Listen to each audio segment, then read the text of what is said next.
my 15-hour day.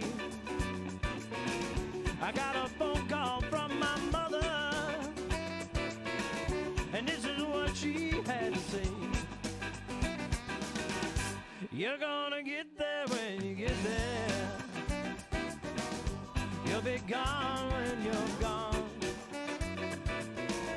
And if you ain't even got there, take your time, it won't take long. She said that time might bite you badly. You better hold on to the spark, 'cause 60 seconds in the sunshine is better than a lifetime in the dark. On the way to where you're going, just remember where you're from. But don't you worry about tomorrow. Tomorrow might not even come. She said, my son, you got to slow down and smell the flowers all the way. Spend your time on friends and family, and they'll bring flowers to your grave. You're gonna get there when you get there. You'll be gone when you're gone. And if you ain't even got there, take your time, it won't take long.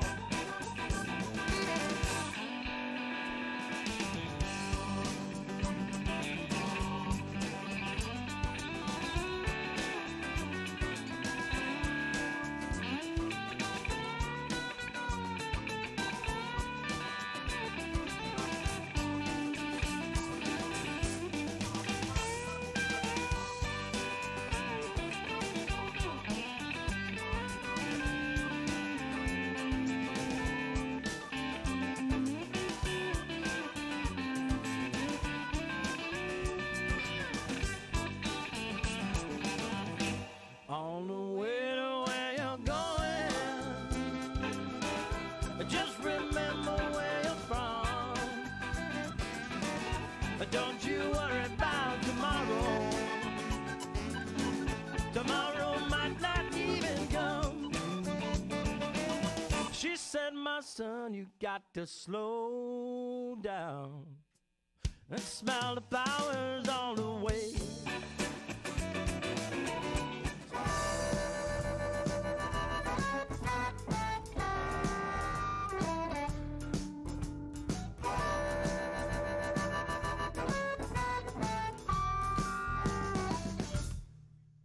I'm your oldest best friend, like a big brother sometimes. And I take you out to play, Lord knows your mother don't mind. We talk and we fish, and you say you wish you were mine. Well, it's hard for me to take you back home when I know what goes on inside. Oh, motherless child. Oh, motherless child. Well, you're lost and you're lonely and you're looking for somewhere to hide. Now, if I could, well, I know what I would do. I'd make a happy home and give it to you, child. You wouldn't have to be a motherless child. She stutters, I love you, when she's feeling no pain. A kiss is on bitter sweet, and they smother your face. Ah ha ha. Hi folks, how's everybody doing tonight? And yes, I'm going live. I got people in my ear talking to me and making excuses to me. And the truth is, he's just old and taking too many hockey pucks to the head. I tell you what, we got a hell of a show lined up for you tonight, folks, whether it's here on YouTube, which is where I hope you are, and if you are on my CPR, Canadian Patriot Report channel, please click the subscribe button, ring the bell so you get a notification every time we go live here on CPR, Canadian Patriot Report. Folks over on Facebook, if you're watching us there, follow the link back to my YouTube channel, because you know what? The Zucker Stapo on Facebook, they're going to throw me back in Facebook jail. I've already done 4 months out of the last, what are we in, the 10th, 11th month? 4 months out of this year I've spent in Facebook jail. Get used to it. There's more of that coming to me and other patriots. So you need to break your dependency on Facebook, break your sense of security there, and come find me over on YouTube. If you want to join the show tonight, fire up your Skype, join the show. I got Barry Prince waiting to come join us, and my buddy from the East Coast, the man from down under, the one and only, Canada's Red Pill, Billy Joyce is joining us very soon. But first, I want everybody to watch this little video I'm going to play for you, okay? This was taken by a helicopter crew, a news crew in Southern California reporting on the wildfires. Now, it's not unusual for wildfires to hit subdivisions and kind of pick and choose. Jorgen's calling. Well, we'll add Jorgen into we're getting some echo in there. We'll add Jorgen into the holding Skype calls, who are all waiting to come join us. As I was saying, it's not unusual for wildfires, and I think Barry lives in BC. He can probably comment on this, and anybody can tell you, a wildfire is like a tornado. It'll pick and choose its targets. But I want you to watch this video, and it flips through the helicopter footage twice. It kind of loops through it twice. I want you to pay attention to the houses on each side of where these houses burnt down. An entire two-story home burns to the ground, and less than 10 feet away, the neighbor's house, the vinyl siding, doesn't even have dark marks or smoke stains on it. Watch this video. You be the judge. Let me just give you one sort of wait a minute. example Sorry, of some of the things I run into. My mistake. I clicked on the wrong scene. Let's try this one. Here we go. The audio starts out really poor. I'm going to bring my guests in a few minutes, so just hang in there, guys. I know you can all hear me on Skype. The audio picks up here, folks. Oh, we got a house right there, and multiple houses down here in Oak Park. You can see right there. It's the ones that back up to the interface, and that's 12 o'clock. Yeah, you're... Okay, yeah, I see it now. It's Lindero Canyon. I see there. Now watch this next one. Yeah, trying to get oriented here from so high up and look very at the little, trees around that house, right right up against where the house was standing, and those trees aren't even, the leaves aren't even turned brown. The entire tree is still green. What the hell put that house on the ground flat? They got that one house right there. In fact, that's one we were watching last night. Yeah, we were watching this one last night. Like there. And I'll play it again there, okay? So watch this, folks. Yeah, this is the north end of the Thousand Oaks area. Looking for any damage in here, but it doesn't look like fire got into this area. This is to the, actually, just right all up of a the sudden, edge there. It's a boom, fire one house all by it. See? The house right next door to it, not a mark. Oh, we got a house I'm right going to there. play this again when my guests are on, but the Skype program takes up a lot of screen space, and I wanted you folks to see this. Interface, and that's 12 o'clock. Look at that, completely destroyed, but a tree 10 feet away from their front door, and the leaves aren't from so high up even and very little singed. visibility. How the hell does that happen? References, but you can see here the damage. Okay, houses on either I side. admit, I've fallen off a motorcycle a couple of times.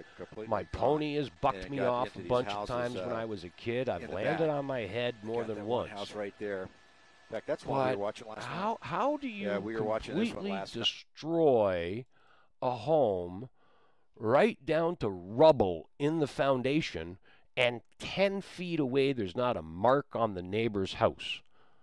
Like, am I the only person watching this and thinking, somewhere Captain Kirk said, Spock, fire the phasers. Like, I don't know, okay? We're going to bring this video back up again later, all right? So right now, I'm going to bring in, where did all my guys go here? Let me get you transferred over here.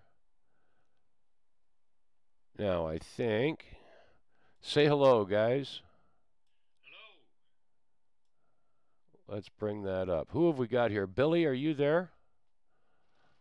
Let's get my Skype up here and see Jorgen and Billy. All right, there's Billy. There's Barry. And Jorgen, you may have to hang up your call so I can add you into this other one. Yeah, can you hang up that other call, Jorgen, and I'll add you into this one with Billy and Barry. So you want me to call back? No, don't call back. I will call you and add you into this group call. Okay. Okay, so just end your call, hang that up, and we'll start a fresh one here in the group.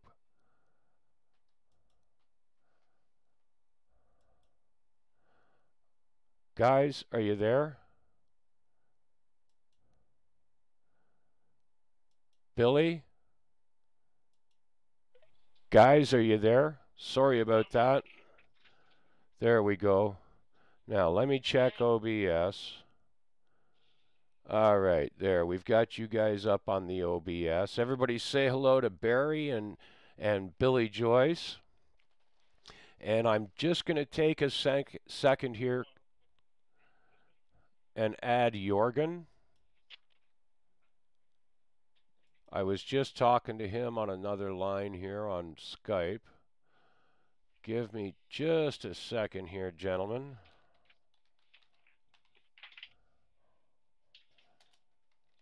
Okay. Have we got anything going on here? Are you there, Barry? Yeah. I'm trying to get Jorgen into this phone call, and it doesn't want to recognize him for some reason. That's weird. Gotta love technology. Yeah, because I just talked to him on another Skype call. Oh, but you know what? He's turned his Skype off. Like I told him, hang up the call, not turn it off. Oh, well, hopefully he's listening on YouTube and he'll hear me say that. Let's either YouTube or Facebook. There we go. Let's see what he's got to say now. Where are you, Jorgen? Dun da da. Oh, that's why he never sent me a friend request. So he had to be on my friends list before I could add him into our phone call. There we go. So now let's see.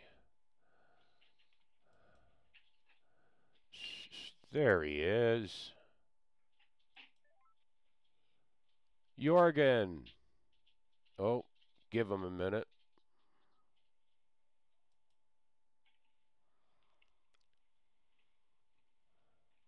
So are either one of you guys watching my my actual YouTube video that's going out?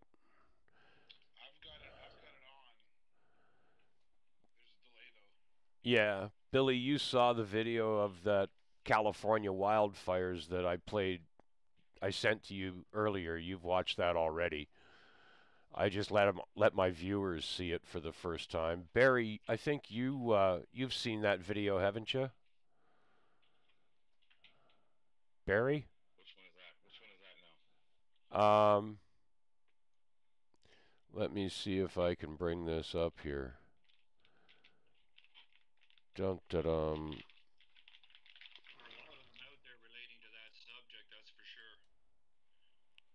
I've watched quite a few on the fires that have been going on for years, and I've been questioning for years what the hell happened in Fort McMurray, and I really want some answers. And I think Canadians are due an answer on that one.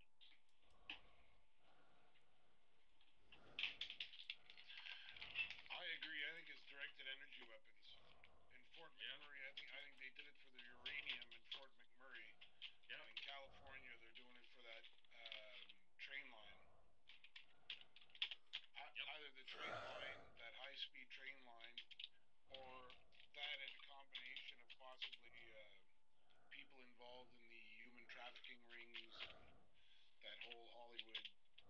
the edge there. It's a little bit of fire came down. I don't know if you guys are watching this, but Oh, here's the right here's the video going out again. I'm just trying to size it in. Who's right banging at the keyboard? Who's banging at the keyboard?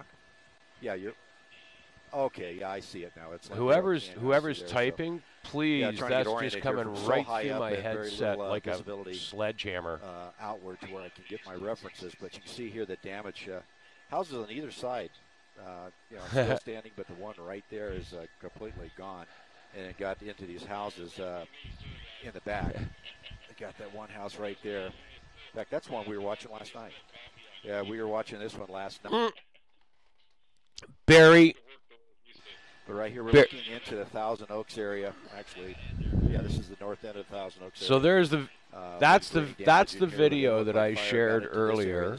Yes, I'm hiding back here underneath behind it. It's a little bit of fire came down. This is the one that I showed to everybody earlier at the beginning of the show. How these houses are like typical suburbia, 10 feet apart.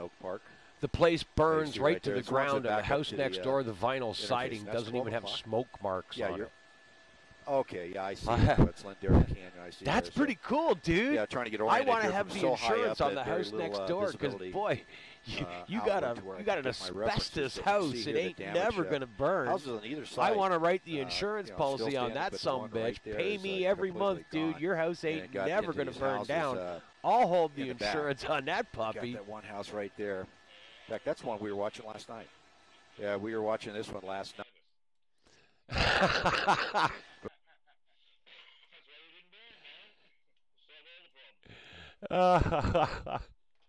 You're pretty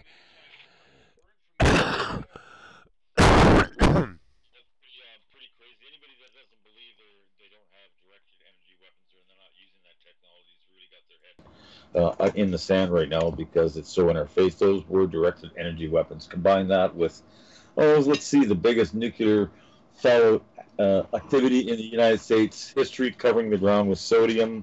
Add a little bit of directed energy weapons, throw some chemtrails in the sky, throw some accelerants into the trees, throw a Santa Anita wind, and what do you got? How many people died? How many people died in that fire now? I think the total's up to 92 or something. Yeah, just close to 100. Over 90. Mm-hmm. Well, what a tragedy. But it's all part of an agenda, guys. We know that. So you'll really look into it. It's Agenda 2030. Sure it is. Compartmentalize people into the cities. Push them out of the country. I mean, people living in paradise. How many people are going to go back there and build now? Might as well write that city off. Gone. That community's finished. Now the big developers can move in because they're the ones who can afford the lawyers to put up with the regulations to redevelop the entire area, while the poor slobs who live there can't afford to rebuild because the regulations are so damn stifling. There's no way they could ever get back what they had, period. So who takes advantage of all of this? The big developers, the major corporations, all of those people. Right? And they're the ones, like Billy was saying, it could be for any amount of nefarious reasons, digging more tunnels perhaps to hide their whatever the hell they're doing underground with the massive amounts of tunnels that they already have. Why do we not have access to those tunnels that actually I've seen videos where transport trucks go tunneling through. Is there a tunnel, Billy? Maybe you know. I think I've heard there's tunnels all the way from Colorado to New York City. I've actually heard that as well. There's a Discord group that I participate in quite actively, and they've mentioned these tunnels that run these super trains that actually travel faster than any jet. It can get you right across the continent in under 2 hours, from what I'm understanding, and nobody knows about this stuff. It's one of those I don't know. It's like static electricity, like electromagnetic. Right. I don't know how to describe it. That's what I've been told. They have those rails in Europe, the electromagnetic ones. Yeah, yes. Magnetic ones, for sure. So they also have them in Japan. Now here's the problem they run into. Running them on the surface, i.e. the same as you're driving your car down the road, trains have to deal with weather, rain, ice, snow. Yeah. You put them underground, Well, gee, all of a sudden you don't have to build a domed roof over thousands of miles of track. And if they can dig a friggin' tunnel under the English Channel and join England and Europe, they can put a bloody tunnel anywhere. Hello. And how long has that been there, right? Well, this guy actually thinks there may be one under the Atlantic right now. And that's how Trump manages somehow to get all these meetings all over the frickin' planet without seeming exhausted at all times. Oh, you never know. Right? Well, again, that's completely unverified. Well, you know, when you think about it, guys, all the devious things that have been going on. I think back to Truman back in 1963 when he was talking about the CIA when he first got wise to what was going on. He said there's something about the way the CIA has been functioning that is casting a shadow on our historic position of freedom, and I feel we need to correct it. Something like that. I might be paraphrasing, but he stated it then. So when you think of nefarious things and nefarious deeds, underground tunnels, think of Dr. No, look at the Ian Fleming novels, the reality based on fiction, based on reality, right? The intersection of the narcissism that is willing to say, here, this is what we're doing. We're going to show you in a movie and pretend it's fiction, right? So a lot of this, when you think of nefarious deeds, how about hiding, like you said, tunnels underneath? They have storage facilities. They've got seed banks where they've already stored the seeds in Norway, up in northern Norway, right? So with armed guards already. So yeah. And you think about all the deep underground military bases. Yeah. Exactly. You don't see the soldiers above ground anymore. Where do you see soldiers? You don't see them anywhere, right?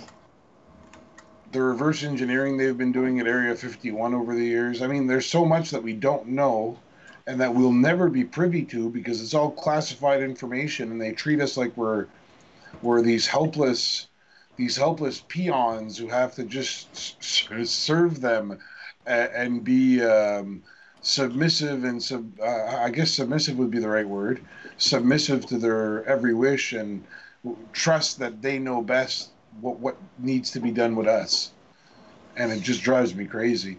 But what to do about it is the question. And what's the solution? I'm hoping Trump is doing something about it behind the scenes. I'm hoping that those rumors are true, that he's actually trying to get rid of this global cabal. But there's an awful lot of inaction. I think it's only because of the federal courts, the federal judges at all those different positions, that there's no use doing anything right now because it would just get thrown out of half the courts and have to be appealed all the way up to the Supreme Court. That's right. Look at the Ninth Circuit and all the decisions they've made against their constitution. It's just mind-boggling when you read some of the decisions that have come down. You study freedom and you know that the Constitution is that one document that is the document that is basically a freedom document. That's it. I mean, and they go so far against it. It's just mind-boggling that anybody would support it. People keep voting in these people that do nefarious deeds. I mean, I wrote a piece today or yesterday about money, and how come these people aren't under scrutiny like Trump is? How come Clinton isn't under scrutiny? You know, there's only certain people that become under scrutiny. The rest walk away. And yet the elected officials that we have are the ones that should be under the most scrutiny. Donald Trump made his billions in the real world. These politicians made their billions through gamemanship, political gamemanship. And how come they're not under a microscope that is fucking huge? That's what pisses me off. Pardon my language. I'm not sure what the audience is here. I apologize. This is my audience. They're about as thick-skinned as a rhinoceros, and if they're not, they will be by the time I'm done with them. Well, that's it. I had to tell my kids to leave the room, Jurgen. Way to go, buddy. So this was a family show. We're all sitting here with our popcorn and our pop, and that was dropped. So I sent them to the bedrooms. But it's good now. You can talk. Great. I keep saying to Duke and Barry every time we have a conversation together, I feel so humbled because I'm always in the presence of royalty. There's a Duke and a freaking prince sitting with me. So I'm glad I finally have another partner here who's not royalty. No, there's no royalty here. Not one of those bloodlines. Not I'm having a not, baby for supper, so- Billy, or what? Pardon? Not so having I'm a not baby for associated with supper? No adrenochrome for you? No, no. that's a lie, guys. I'm actually supposed to have royal blood in about 8 generations ago. I had royal blood in my family line, so there you go. There you go. See? But if we get back to the Yeah, back yeah, to those but wildfires, but I could get, maybe I could help Queen. But Hey, Barry- Queen, this is your 18th Barry- long lost Barry, on your second, fourth generation side. Yes. Barry, Luke. look, we discussed this the night you took those mushrooms. The king of Cabbage Town in Toronto is not really royalty, okay?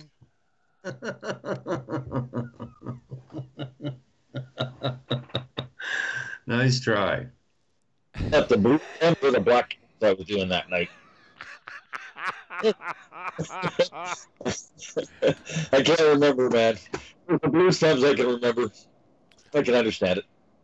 I haven't done those things since I was about 20 years old, 25 years old. I think the last time I did mushrooms, man. Wow. I did those and never again.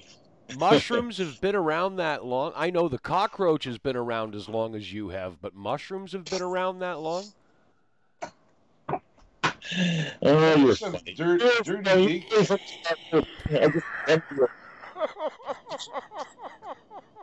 said people I'm 64. They think I'm more intelligent than I am. Hey, it's easy to fool the masses. If Trudeau can do it, you can do it. The problem is Trudeau's got the complicity of the media to help him do it. Hey, we actually have a crisis in Canada as far as the media goes and the cognitive dissonance that everyone suffers from. It's like people believe fiction for the truth and they disregard the truth and call it fiction. Everything is backwards. It's like everything that's the truth is considered wrong and everything that's wrong is considered the truth. It's just everything, and I don't know how you change it. I guess all you can do is start from within your own home and work your way outwards and hope that people listen. And when they don't, you kind of wipe your feet and move on. That's all you can do, or you get really frustrated like I am right now. Yeah. Well, when you spend decades at it, it's like I was mentioning earlier today in a conversation, is that when you've been fighting for 50 years on the front lines, you feel like, where's the troops to take our place? I'm glad to see your face there, Billy, a young lad out there doing this stuff, you know, like living in Ottawa Me. and What about my young participating. face? And Wait a second. Hold on. Here, you hear this? My face doesn't look young. we need young troops behind us, right? Don't we? No, I agree. And the younger generation have a tendency to ask why a bit more than we did. And when they don't get that answer to why, we got to be able to step in there and fill in the blank. You've got the advantage of technology and the wisdom that comes out of the technology that's instant. We didn't have that. We had to put all our faith in newspapers, right? We had to put all our faith in the conglomerate media. We had no alternate choice. There is no alternate choice. That's why there's no reason for stupidity out there. None. There's no excuse. Don't hold back, Jorgen. Tell us how you really feel.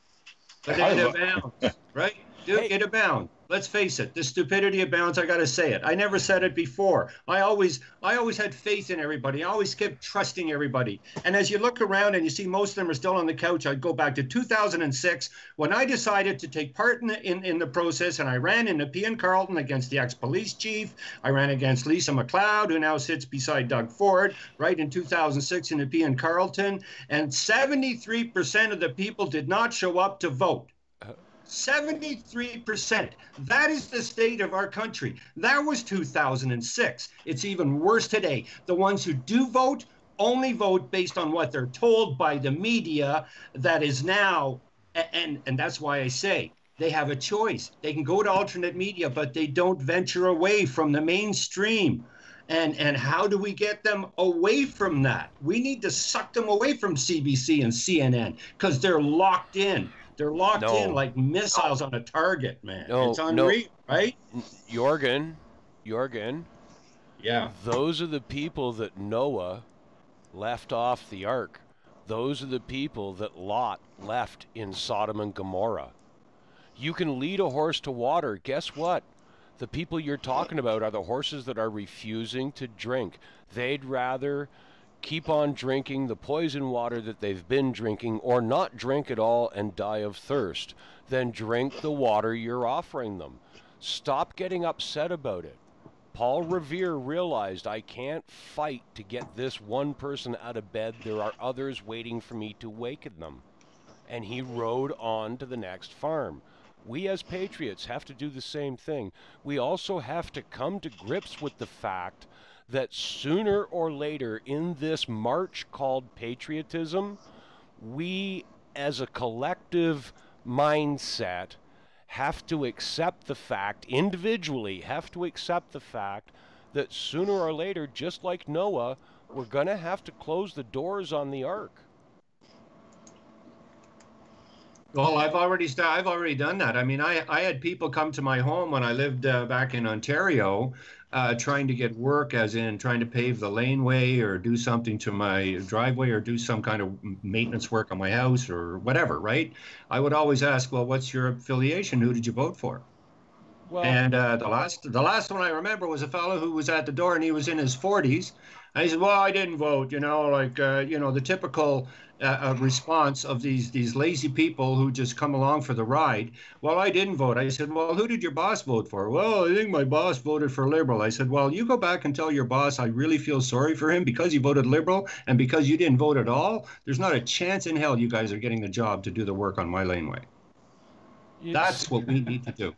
That's what we need to do. These people are risking our lives. They're risking our lives, right? They are. Jorgen, they need to be. They need to be hit where it hurts. And where does it hurt, Duke? It hurts in the wallet.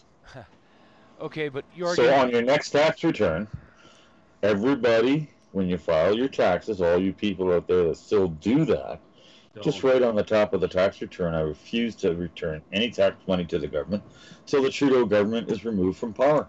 And boy, I'll tell you, if a couple million Canadians did that, we'd sure hit them, wouldn't we? And that'd get their attention, wouldn't it? Yes, it would. You gotta hit them where it hurts, man. I'd love to see something like that. I do. I mean, I don't file tax returns anyways. But all of these people that are supporting the enemy, you gotta stop supporting the enemy. Period. Stand up. Say, hey, I'm not doing this. You ain't getting a penny out of me. To hell with you guys. Yeah.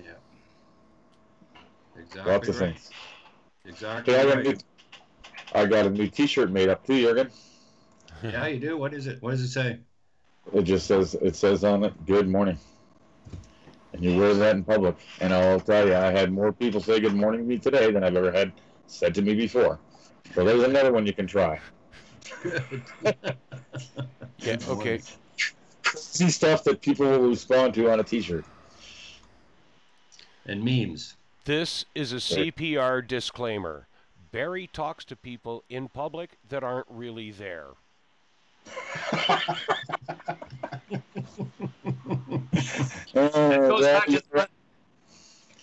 You know, the thing about radio shows, you get all kinds of different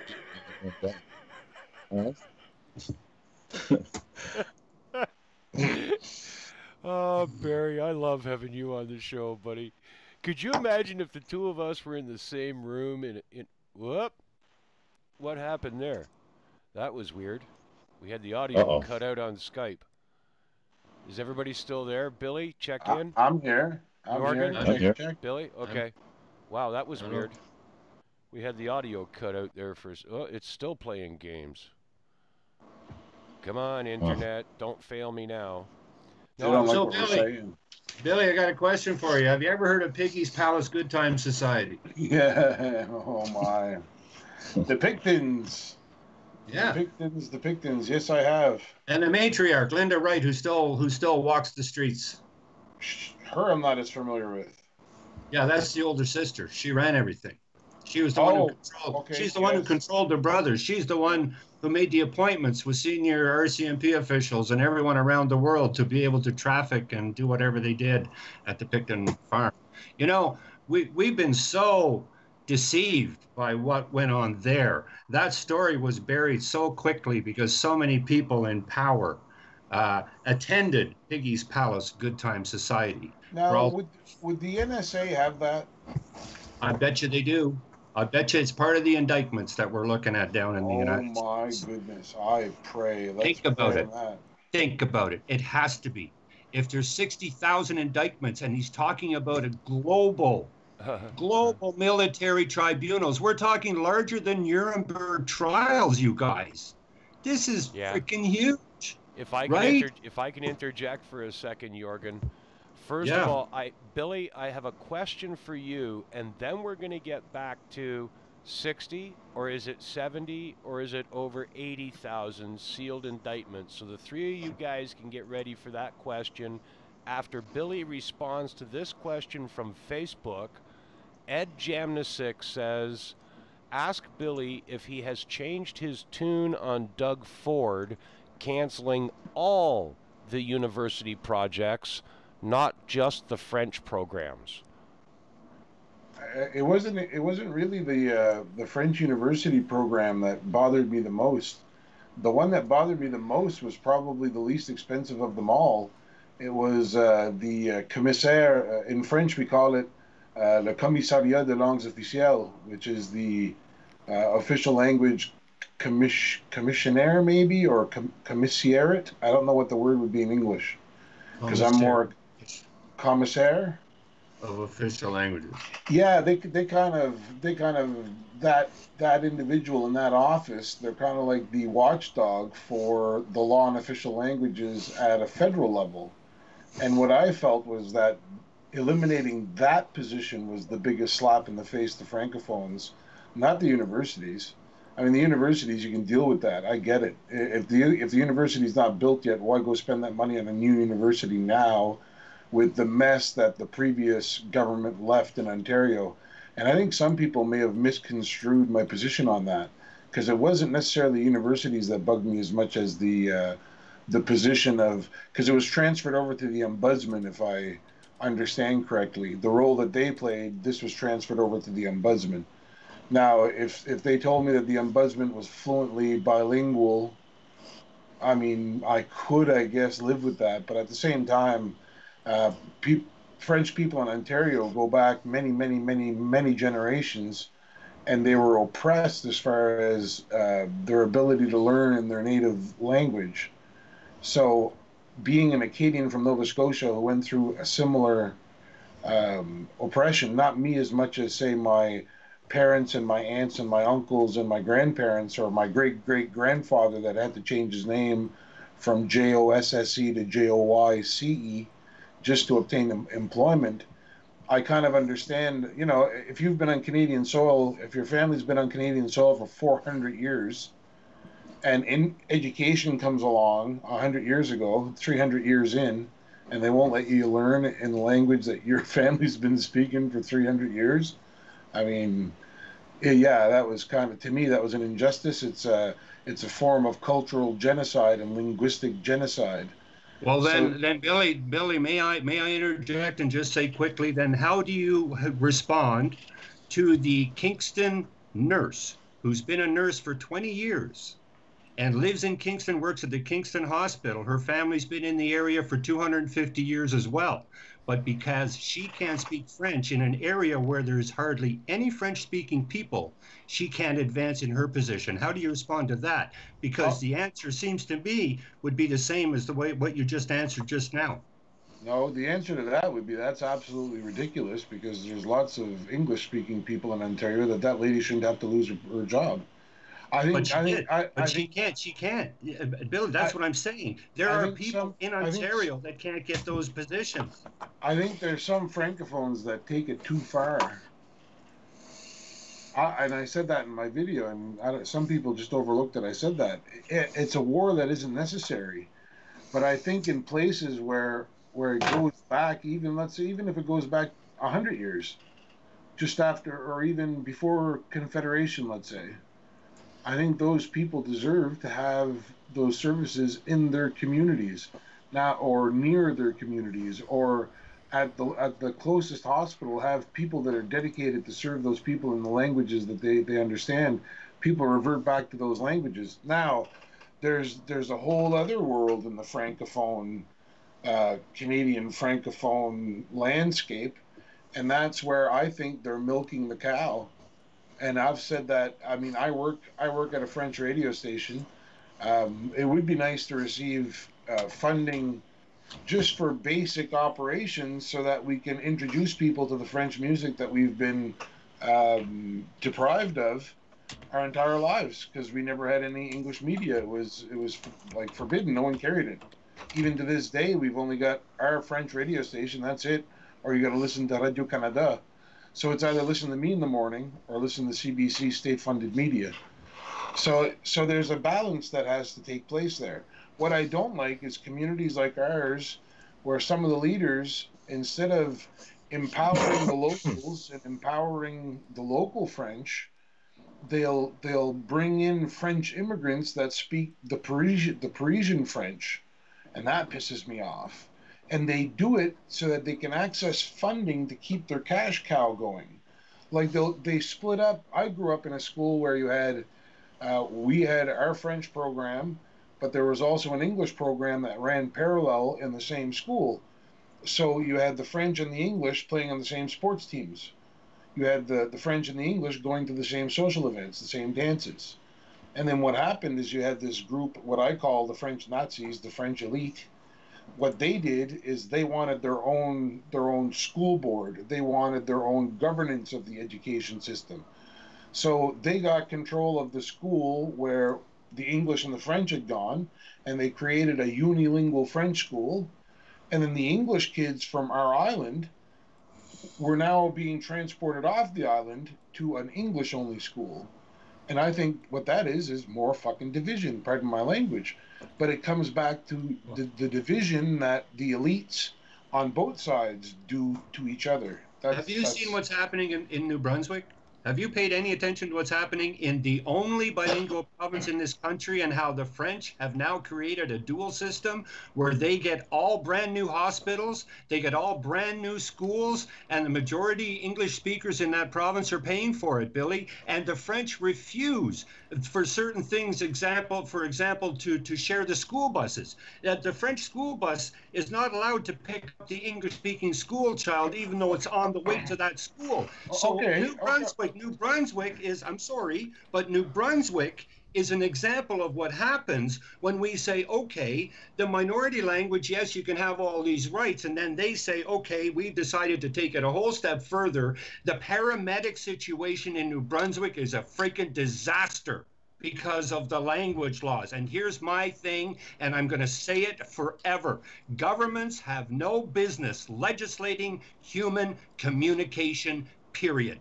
People are tolerant in this country. We can work it out together. The people that worked on the bilingual and bicultural commission under Pierre Elliott Trudeau came back with the finding and said, do not touch the language issue in this country. Canadians are tolerant. They'll work it out themselves. And Pierre Trudeau said, I don't trust what you told me. I'm going to pass the Official Languages Act anyways. And it was all about carrying on the division. You nailed it, Billy, when you said we had it right before.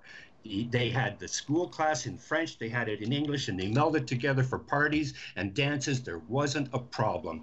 Government legislated language. It's been division and a problem ever since. But hold on, though. That only started happening in 1979 in Nova Scotia. So before then, the French. Well, okay. It was only in 1979. Yeah, well, New Brunswick. New Brunswick, really, there's only La Péninsule Acadienne up in northern New Brunswick, some regions in Moncton. It's okay, guys. I mean, it's a heated topic, right? Obviously. Well, it is. We got way off. English speakers. We've gotten way off where we were going a few minutes ago, and that's okay. That's okay. That's what these roundtable conversations are all. That's what these shows are all about. They're about letting Canadians speak. And letting Canadians speak, we have a conversation going on over on the Facebook channel. To share another post here, Gary Gilbert, the founder of synthesissocial.com, he said in the Facebook chat, he said, Piggies was historical. And due to the drug trade, both the CIA and DEA were well aware and keeping it under surveillance. So for sure, it's on video. So it's part of the indictments, for sure. Well, Can't wait. That's something Billy and I talked about today, isn't it, Billy? We talked about the number of indictments. I've been telling people the number was around 70,000, and today Billy quoted me some information from KeyChain that I had not been paying attention to. I actually haven't been on there very much lately. That the count is... KeyChain and Discord. Yeah. Well, go ahead, Billy. Tell us, what's the current count up to? Oh, I've heard up to over 80,000 now. 80,000 pending arrest warrants. Now, to give you folks an idea of how many 80,000 is, I ran as a candidate in the provincial election here in St. Catharines. I have a big rolled up map over here that I could unfurl for you and show you the map of the riding here in central St. Catharines. It doesn't include the outlying areas of Thorold and where Brock University is, and just the central part of St. Catharines. The whole city has a population of about 125, 130,000. The riding I ran in has a population of 87,000 people. So imagine the central chunk, the biggest piece, 3/4 of the population of the entire city of St. Catharines going to jail. Good. It's good. It's music to my ears, really. I watched you smile, Billy. You had that I can't fucking wait smile on your face. Yeah, well, me too. I'll be honest, there are times where I'm skeptical. There are times where I doubt. There are times where I want to take my computer and my television and smash them against the wall viciously as I listen to CNN. And because it's funny, we were talking about that earlier, eh? Drawing people away. I mean, I am not a fan of CNN and NBC and CBC and CTV, and I find myself drawn in sometimes. And because I like watching what I always say, you got to know what the enemy's up to. Yeah, and when you see some of the stuff they're pulling off, it's like I just want to smash everything.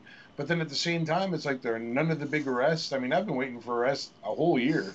I've been telling people, oh, big name people are going to jail, and nothing happens. Hillary Clinton's on talking tours. Yeah, they canceled that tour though. They canceled it. They canceled it, right? Yeah. Oh, Yes. Yeah. Yeah, they canceled it. Yeah, I heard sales were so low that they canceled it. Well, she can't get through the airport. She can't get through the metal detector at the airport now with her bracelet on. So.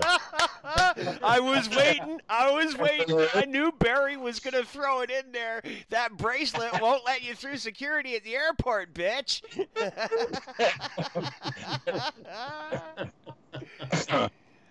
So, that would be so sweet. I'll tell you what, gentlemen, it is 10 to 10.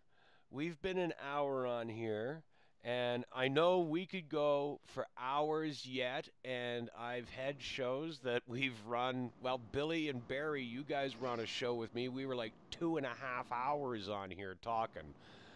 Let's consider this at the maximum halfway through the show. Can we do that, guys?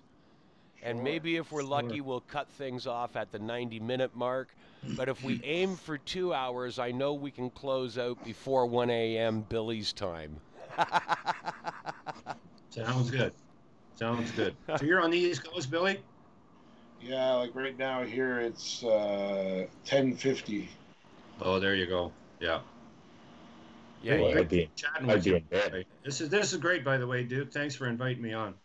I'd like to have Jurgen on one of my shows, and we can talk about what we were talking about earlier for a full show. I'd love to.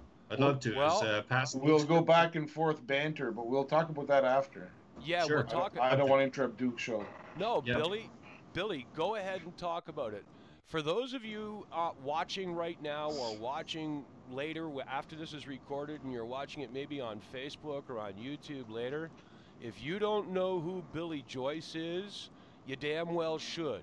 You can look him up on Facebook, you can look him up on YouTube, you can look him up on Twitter. If you don't look him up, you're a dumbass and it's your own friggin' fault for being a dumbass. No, I'm serious. I'll lead you to the water, but if you kick me in the teeth over drinking it, I'm going to cut your throat and leave you lying at the side of the pond, okay? That's the kind of guy I am. And if I tell you Billy Joyce and Jorgen Vollrath are worth checking out and paying attention to, then get off your fat Canadian Timbit-eating ass and go check them out. It's that friggin' simple. Life ain't... Hey, I like Timbits. Go easy on the Timbits, dude. And as for Barry, well, you don't need to get up. He's on the radio. You guys can. The nice thing about Barry's show, you can record Barry's podcasts from peoplesinternetradio.com and play it back in your car on the way to work. It's not a video show, it's a radio show. So when you're doing your commute in the morning, you've got Barry's show on your phone, you plug that little wire from your phone into your car stereo, and you listen to Barry's live radio show in your car on the commute to work, and you stay informed. Like, it's not hard, folks, and Barry's shows are well worth listening to, because, hey, every once in a while he has me on there, so of course it's well worth listening to. Absolutely. After all, he's royalty. Yeah. You know, one of these days, Barry and I are going to get together. I'm going to win the lottery. I'm going to buy Barry a plane ticket, fly him out to the East Coast, meet him out there. Me, Barry, and Billy are going to sit down together and do a show in the same studio instead of this across the country on Skype. Now, who happens to have the winning lottery tickets? Yeah, exactly. What, a ticket? You're going to buy me a plane ticket? What about a plane, man? Come on. I knew. I'm going to be doing a lot. Hey, look at that. Brad Stevens is in our chat room. I got a gentleman that just came into, I see him there in Facebook chat, or is it Facebook chat? But anyways, this gentleman, Brad Stevens, how you doing, Brad, was a friend of mine in high school. And I see him sitting in there, and boy, I'll tell you, there goes some memories, man. One of my best friends from high school. And he's sitting in the chat room right now. So say hello to Brad Stevens. Hey, Brad. Hi, Hello, Brad. How are you, buddy? There you go. To the show. Welcome to the round table. Yeah, it's kind of a he's square told me- round table, but Well, we're all a bunch of nutcases in here, Brad, so nothing's changed since I went to school with you. well, you see, there's a benefit to being a nutcase because you can't catch a crazy man. Hey, my So buddy. where were we in our discussion, guys? Where were we? We're losing track here. Yeah. I think we were on the amount of the amount of indictments there are. You were saying that there's over 80,000. I can imagine. 80,000.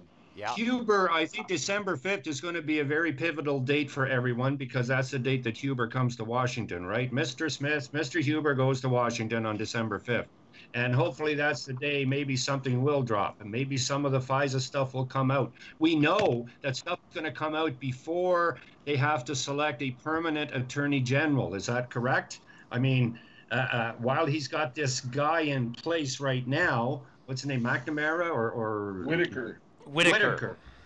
Yeah, the attorney general there. He's only got 290 days, I think, as a temporary, right, Billy? So he's got to get on the case, and hopefully stuff will drop before Christmas and before they get into the House in Congress in January, right? You know what's really interesting about the situation in the States is that everything's got to go through Congress. Like, let's say they want to move on impeaching some federal judges, and I've even heard rumor that Judge Roberts might get impeached. So when impeachment proceedings begin, they start in Congress. At this time, Congress is still Republican. So it could move through Congress now and then move through the Senate when the new Senate sits that will end up being probably 53-47 or 52-48 in favor of the Republicans. So once they get those federal judges and possibly even Judge Roberts impeached, well, then they're going to put that lady on that was in competition with Kavanaugh, and then they're going to approve all those federal judges. I think there's 500 or 600 of them lined up right now that have been that have been kind of put off by. Well, you had McCain and you had Flake that were what they call rhinos, and the Democrats would never ever allow these federal court judges from the Senate. They'd never allow them in anyway. So everything, all the chess pieces are in place for like a one foul swoop checkmate, and because everything I've ever heard is that it's going to be done in one foul swoop.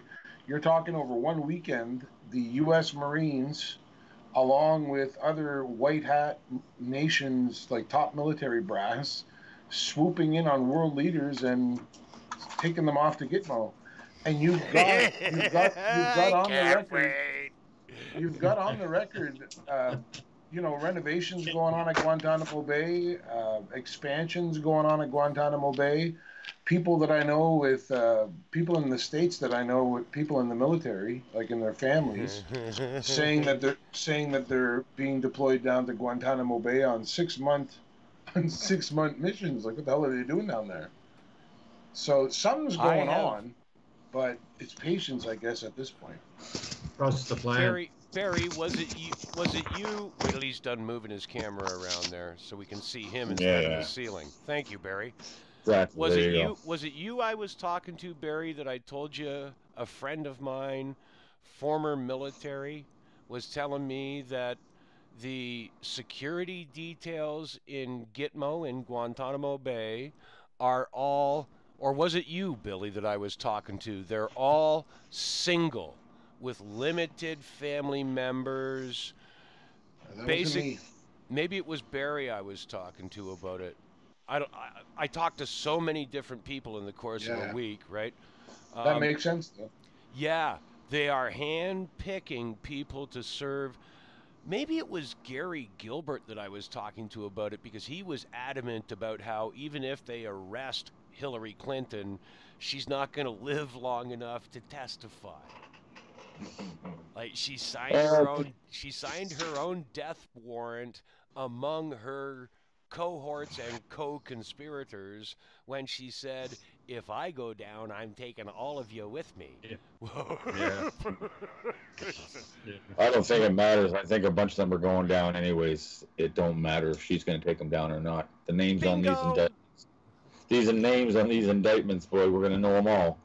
We all know them already, but boy, I'll tell you, it's going to rock the American system. You're going to see martial law implemented in the United States because you're going to see riots in the streets like you've never seen before. Antifa is ready for this. They know that this is going to come. They got a little plan. So martial law, I figure it was what the next step's going to be in the United States of America, and that's a really scary proposition, gentlemen. Well, they'll tie that in with you and boots on the ground in Canada. Well, I'll tell you something. You know, when martial law is implemented, it takes away all citizens' rights. The Constitution is dropped. So, you know, who's to say that there isn't a giant charade being played on us right now? That this is being set up, that when martial law is declared, our rights and freedoms are gone. We have no recourse on the government in any shape or form. They could basically do anything they want, and there'd be nothing that the American people could do about it. So I'm just staying on the fence. I don't trust any politician, and I sure don't trust what I see going on in the States right now as far as a good result. My thoughts. I think there's going to be something very, very nefarious paid on the American people myself. But that's just my opinion. And you may be correct, and if there is, I think Canada's going to be complicit. As sad as that is to say. Yeah, well, I think... Go ahead. Complicit or simply dragged along as the angry little child? Like, I think we're tied in so deep right now with the Democrats. When you think about it, we didn't have Antifa in this country till Justin Trudeau came on the scene. We didn't have Black Lives Matter till Justin Trudeau came on the scene. The whole tie-in just is so obvious. They have Robert Mueller investigating Russian meddling when there's no collusion at all between Trump and the Russians, and yet up here we had the Americans meddling in our elections, and nobody's investigating that. But, so, Jorgen, think about what aspects of Russian collusion the current administration could be investigating. Perhaps the aspect of false creation and of evidence concerning Russian collusion in order to justify a FISA warrant that justified spying on a member of Trump's campaign, which convolutely justified them spying on Trump himself. Well, that's what we're hoping for, right? Well, that's what we're hoping for. But well, the Democrats and the anti-Trump side are screaming, investigate Russia, investigate Russia. The Trump side pacifies them by saying, okay, we have somebody investigating Russia. But they're not investigating Russia to find collusion or corruption with Trump. They're investigating Russia to find out how you crooked bastards used Russia to break the law in the United States. So let them scream and yell, investigate Russia. Use one investigation as a cloak for the real investigation. Hopefully Huber's got it down. Yeah. Go look at some of the ways police forces have investigated groups like the Hells Angels. They go in like 100 different directions to carve away at things without damaging the core that they're after. They take down all the soldiers and all the underlings first, get evidence on all of them, and then try and flip them, which is what happened with Harper going to the State Department. Our media told us, oh, he's going to save the trade deal, when really I firmly believe he got called on the red carpet because the NSA just happens to have offices in the State Department building. And he was told, Mr. Harper, we have all this information on you. We want your testimony against Trudeau and against this person and this person and this person. I guarantee you that's what's happened. And it's part of what we're going to see in all these indictments. What is England going to do when they indict the royal family? You really think that's going to happen? Have a party. Celebrate. Billy, I don't know if it's going to happen. I know that under international law, it could happen. Yeah, it certainly could. And if Trump is draining the swamp, if Trump and the group or forces, the entity that he represents, are draining the swamp internationally, there are two segments of international swamp that must be drained: the Vatican and Buckingham Palace. Yeah. Your thoughts, gentlemen, on the outcome of the public if those two aspects are dealt with, the Vatican and Buckingham Palace. What's going to happen to society, to people, countries, and mindsets around the world if those names and locations are included in 80,000 indictments? Nervous breakdowns. Make a good movie. I think there'd be a lot of people that would be rioting. I think there'd be some people that would be so upset, especially concerning Buckingham Palace and, well, I guess, and the Vatican as well. How many Roman Catholics are so staunch in their beliefs, and they think that this Pope is still really truly a Pope, when we all know he's a false Pope. And also, we know the royal family. I mean, what rabbit holes lead to the royal family in terms of degradation and corruption and money worldwide? The opium fields of Cambodia. Family, right? Oh, all of it. I mean, and you think of the pedophilia. Now you go into the rabbit holes of cannibalism, all this stuff, and then bathing in bloods, all the past queens bathing in blood, all of that. They think that's all stopped. I don't think any of that is stopped. right? So I think they're part of the indictments, and I think people are going to be freaked out with the reality. There's going to be a period of time when people are not going to believe the truth like they are doing now. They do not believe the truth now. When this is going to hit, it's going to be very traumatic for a lot of people. Well, I'll give an example of something very benign, something very trivial. Not trivial because it's a big deal, but it's the picture of President Trump with Rosa Parks and Muhammad Ali when he's receiving the Ellis Award. Yep. And I put that on Facebook, and all the quote-unquote Trump haters immediately, this is fake news, this isn't true. So I went to their favorite fact checker, Snopes. And provided them, and of course Snopes said, yeah, it's true, because Trump actually did buy Mar-a-Lago because of the segregation that was going on there. Yeah.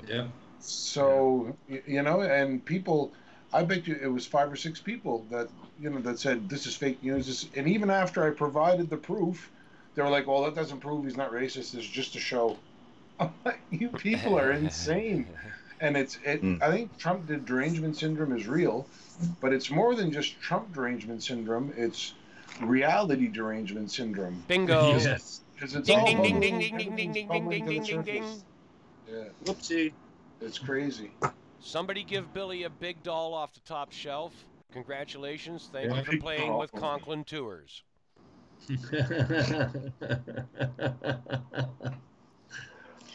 That's how I turn next. Good one.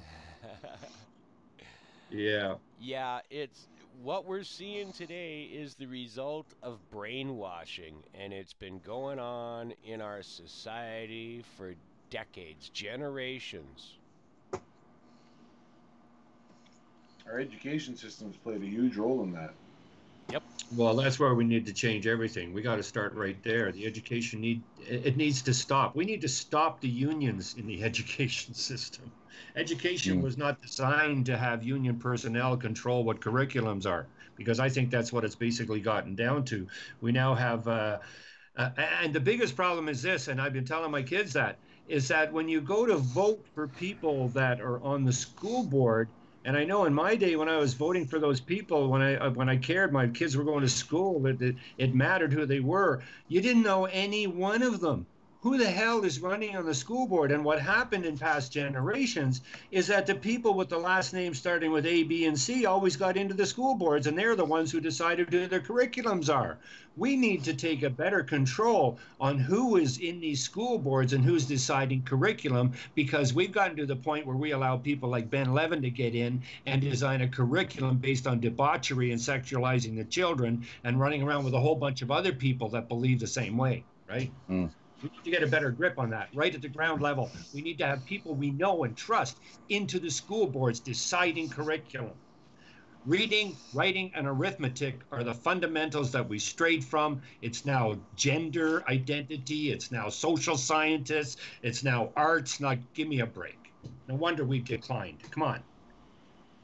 Have you seen the new math?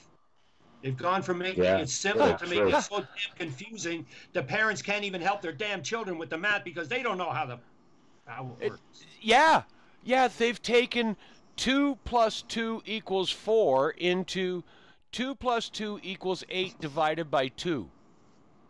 What? Yeah. Multiplied by 4 and subtract 3, and then carry the 72 and add in a unicorn. Exactly, man. And so if a kid can't figure it out, he goes home to daddy, and daddy says, what is this? And daddy can't figure it out. So how the hell does the kid learn math? Then you wonder why the schools are turning out pretzels. Unbelievable. Well, I can tell you. And in university, you got to have a damn closet. You got to have a crying closet and a safe space, and you're going to cry because there's chalk on the sidewalk. We've become there's a generation of friggin' Fruit Loops walking around that are going to be leading the rest of the people off the damn cliff. That's what's going on. Jeez. Are you having fun, Billy? I love it. That's great. I'm going to share a little story here with everybody. A good friend of mine is a biomechanical engineering professor at McMaster Hospital in Hamilton. Wait till Barry takes care of the dog there. He's a biomechanical engineering professor in Hamilton, and he specializes in prosthesis and that sort of designs of prosthesis and how to figure out how to fit them to an odd shapes, whatever, okay? I've talked to him about, you know, what's with the students in schools. And he said to me, it's simple. 50% of them don't belong in university and college. 50% of them made it through high school without being able to read above a grade 5 level because no one fails. Everyone gets a participation award. If students fail, that means the teacher's failing. So students who can't read, write, and do math are getting passed from one grade to the next. I don't have to look at today's students to know that that's the case. A friend of mine who is 61 years old this December, he can't read much more than his own name and address. See Dick Run is about all he can read and write. Okay, and he's got a high school diploma, but he can't read or write much more than his own name and address. And there's lots of people out there like that who just got pushed through the system. And this whole mentality of participation awards and nobody's a failure, everybody's a winner, has filled our universities with kids who have no frigging business being there, but they're now $30,000, $40,000, $50,000 in debt to the government for an education they had no business paying for, will never ever be able to implement their education and utilize it at a level that will reimburse them the kind of financial status or level that they need to pay off the debt of getting the education. All because of the lies created by a politically correct mentality. I'm done. No child left behind. That's the motto. Yeah, no child left behind, and that's what they're doing. They're getting them at a much earlier age, and it's very, very sad. They're opening up daycares, and they can to try and get a child now at 2 years of age. I know a personal situation like that. And it's so sad because the government gets them so early. And the problem that I have, though, is how easily parents are willing to give their children up. That is the saddest part of it all, because they can't wait to say, oh, God, the kid is gone. I got the day to myself. When they should be saying, I'd love to have my child until they're 5, then they can go to school. And when they come home, I want to be there. We need to get back to a society that honors the matriarch, that honors the mothering of children, because by getting away from that, we've gotten into this other thing that doesn't fulfill life, that doesn't project humanity in a positive way forward. It doesn't propel us forward in a positive fashion, right? Unless we have that family, that bond, that love. I mean, the love, let's face it. Without the love, what do you got? Barry, your point, your view on current family structure situations and how it's affecting things? I'm about ready to get out of here, Duke. Usually I'm full of piss and vinegar, but not tonight. You had a big show today. I was on 4 hours on the radio today, and usually, like I said, I got lots to say, but tonight I'm feeling kind of burned out, guys, to be honest. Barry, for those who aren't aware, Barry's radio show today was all about what's going on with our planet. It was all about geophysics and the growing situation in Yellowstone. For those who aren't following it, Yellowstone has been going through some very seismic activity lately.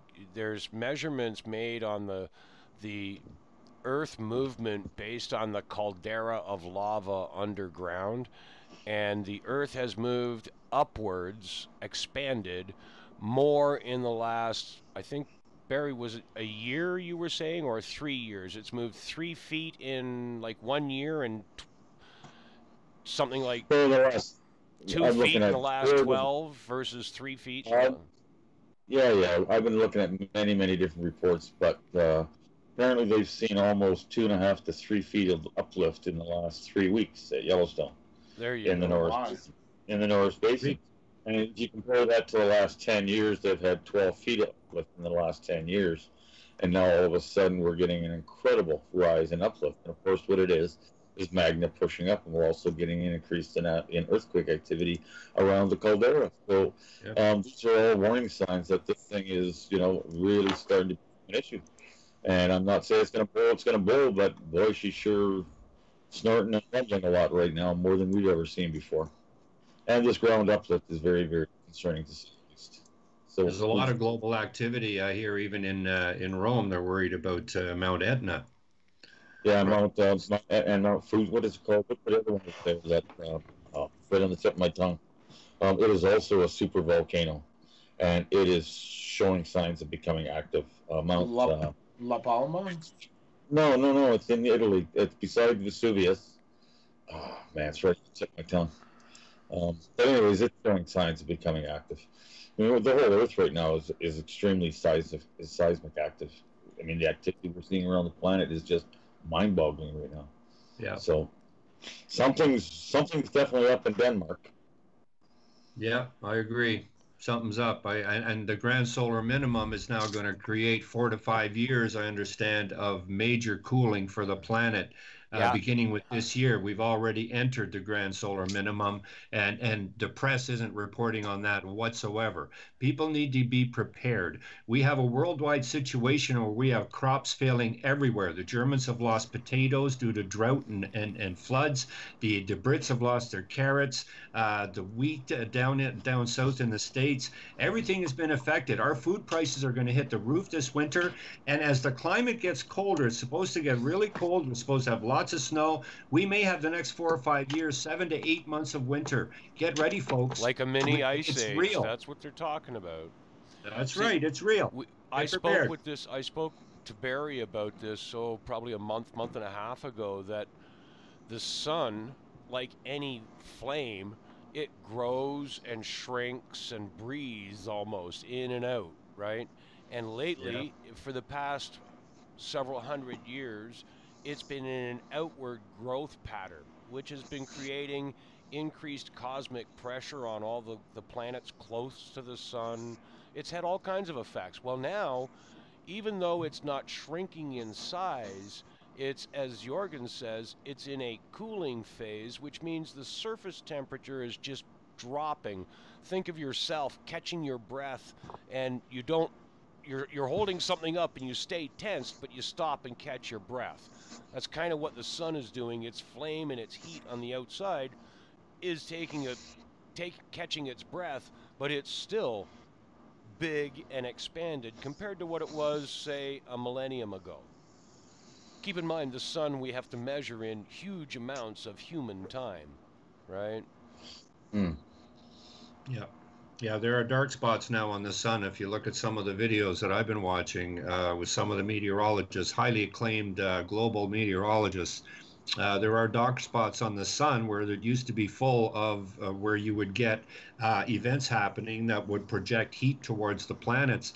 That just isn't happening, and apparently this is going to go on. And apparently I also saw a video, very interesting one, that explained that the orbit of the Earth is going to take us about 1 million miles further away from the sun.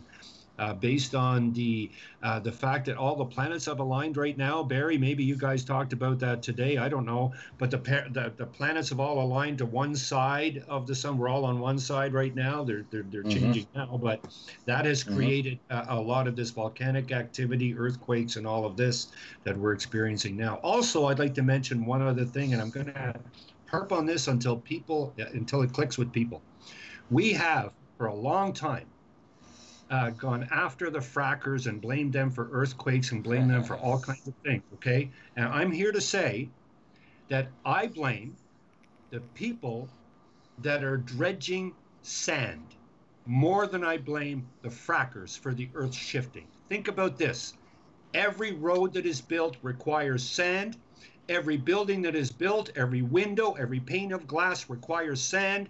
Some of the sand is specific. You cannot use sand from a desert for these things, so they dredge sand for free all throughout the world, creating massive pits, altering rivers, altering directions of streams. Yeah. They are one of the largest global interference of the natural progress of the planet that we never discuss. We can talk about the oil guys drilling, they're the bad guys, but the people, just think about this. Singapore has what, 23 million people? There's one guy who dredges sand out of the largest lake in China, and he floats the stuff down the Yangtze River. He dredges something like 300,000 tons of sand a day. That's one guy in one lake. Think about it.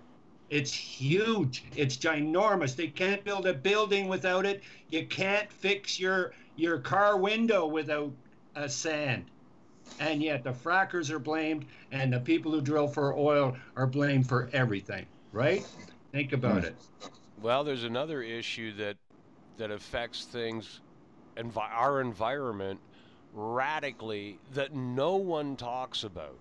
And I can take you right here to a location in Niagara-on-the-Lake and show where I grew up, okay?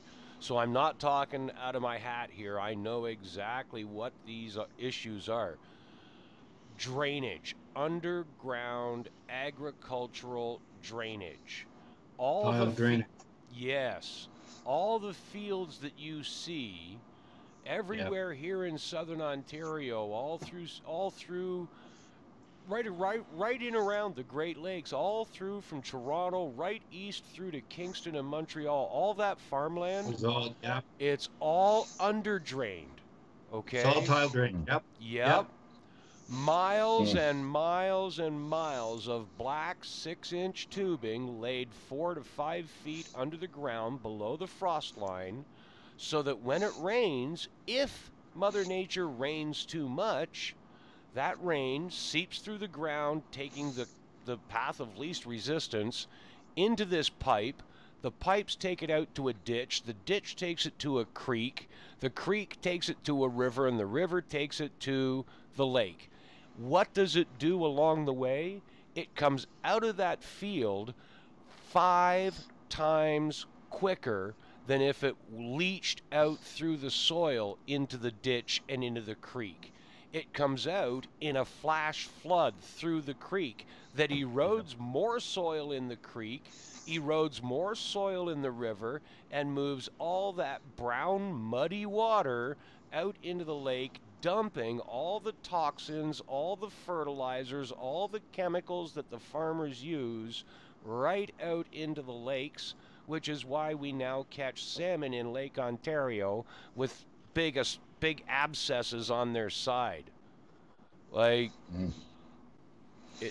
and the creek. And the same thing, I mean, you look at it, Duke, the same thing, you look at Fukushima, you've got hundreds of people, thousands of people for years going to Paris, going to France about climate change, and nobody gives a shit about all the radioactive material that's been pouring into the ocean since April of 2011, for God's sake. You look at drainage tile systems. Let's look at the little creek right by my place where I grew up. In the 1960s, I could sit down at this creek, which had a nice, steady, trickling stream coming through it. It had a nice little current, not enough to worry about, just a nice enough current that it kept the creek clear of debris, okay? Yeah. In that creek, I could catch bass, perch in the springtime. Some salmon would come up if the lake level was high enough and the creek was deep enough because the lake level was high enough. Some salmon would come up. Every spring, suckers would come up like crazy. You could almost walk on the water. The suckers were so thick coming up that creek to breed. There was turtles in there. There was ducks in there. 40 years later, after farmers have put in dry underground tile drainage, and the township has come along and dredged out parts of the creek where it came around bends. They opened it up and cut away tree roots and everything else so the water could flow better. Instead of naturally, it flowed better. What happens now? There's no fish in that creek. There's no ducks in that creek. When it rains, it's flooded for 48 hours at such a high level and moving so fast, you wouldn't want to go near it, okay? And then when it's not raining, it dries right up to almost nothing because there's no water leaching out of the soil slowly to maintain a steady feed into the ditches and the creeks and the streams that eventually feed into this creek, okay? It comes in a deluge, and it washes and erodes things away at a 30-mile-an-hour pace instead of a nice little 2-mile-an-hour creek. But that no one talks about how much agriculture, farming, has changed the geography of our land. And it really has. That's really right. You're right. We haven't talked about it. And one of the things you can talk about when we're on that subject is the fact that in the eastern part of Canada, you used to have tens of thousands of farmers that had 50, 100, maybe 1,000 acres each. Now you've got maybe 100 farmers that have tens of thousands of acres each, right? And the whole processing of cattle now, we're feeding cattle corn instead of grain. I mean, the whole agricultural thing is something to be discussed for sure. Look at the food we're being fed now, the food that they're giving us, the processed stuff, the closing down of all the slaughterhouses in Ontario. I used to go to a great place in Embrun. Man, oh man, the hamburger, everything. You knew exactly what you were getting. We had lots of friends that had maybe 20, 30 head of cattle, so you'd split a half a cow every year with somebody. You knew that they were getting fed grass, and they were getting fed good grain once in a while, or oats, whatever, right? So to make sure that you were getting good meat at the end of the day. It just, all that disappeared. All those people, all those small farmers, I watched it. I was living in that part of the world. I watched all those small farmers disappear. I see all the big farms come in and all the landscape change, all the trees where you couldn't see from one county road to the next, you could now see into the next burg, for God's sakes. All the tree lines disappeared just to get a few more acres that they could till and put the soybean or whatever it is that they're putting there. And on the flip side of it, the municipalities would allow all kinds of these what do you call it, the hogweeds and all these other what the heck, the poison radish or whatever the heck it was called. Anyways, they allow that to grow on the side of the road that can actually poison people and scar you for life. So, you know, everything has changed, Duke. Like you said, the entire landscape because of agriculture has definitely changed. And the municipalities don't care about the ditches, and the farmers poison the fields. So it's a lose-lose for all of humanity. Billy, do you guys have marketing boards out in Nova Scotia, like the Milk Marketing Board, the Pork Producers Marketing Board, that sort of thing? Yeah, but I'm not very familiar with them. Okay, because that's something I'm looking at investigating into. A friend of mine here, his father owned a chicken farm, and Paul has since taken over and then retired from the chicken farm, and he was a rather reluctant member of the Ontario Poultry Producers Marketing Board. And if you remember back during the trade deals with Canada and Mexico there was a lot of talk about how Trump was insisting on Canada recognize free market enterprise, and we don't have free market enterprise anywhere in our country. No free trade here between provinces, and yet we talk about having free trade with all these other countries. It's kind of a joke, isn't it? Yeah, but we don't even have free trade in your local supply of milk. Okay? Right. The farmer can't go to the milk marketing or the milk manufacturer and say, I got 100 cows and every day I can bring you this many liters of milk. I don't feed them very good, so the milk's not very good quality. You might want to use it only for cheese. And he gets a price. That's not how it works. He sells his milk to a marketing board, and the marketing board says, well, Mr. Farmer, We don't care what quality your milk is, because we're only going to pay you this much per liter.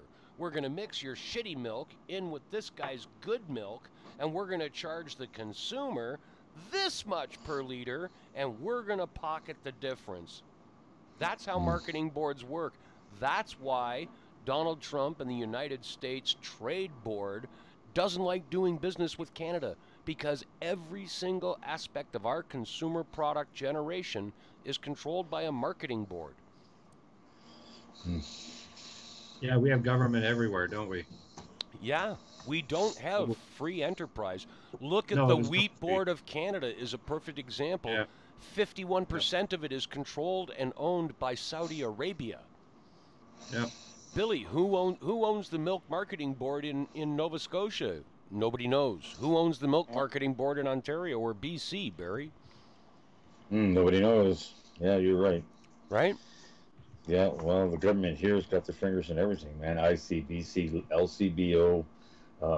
The government basically is running just about everything that's going on in your lives in British Columbia. You can't, there's no such thing as privatization in British Columbia. It's all government. In Nova Scotia, they're called the Dairy Farmers of Nova Scotia, and they've got a quota. They've got milk marketing reports. They've got they've got their own board. Yep. And I guarantee you, even though it's called the Farmers Milk Marketing Board, none of the executives, none of the decision makers are actually shit shoveling, hay slinging farmers. Okay, they're all suit and ties. It says here the organization exists under the umbrella of the Natural Products Marketing Council of the Department of Agriculture. Boy, that's a mouthful. Yeah. Big Brother owns it. The government. It's one arm's length away from the government, so the government can go, hey, not our fault. We're innocent. Yeah. Honest. Yeah. They're smart that way.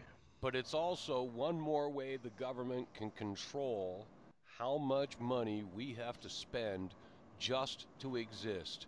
You guys were all talking about family structure and how the family structure has been suffering. I'm not saying this is why or how or the cause of it, just a concept to think about. Letting women have the right to work equal to a man wasn't freedom for women, it was the blind destruction of the family structure. How can you have one of two parents at home being a full-time parent when both parents choose to pursue a career over being a parent?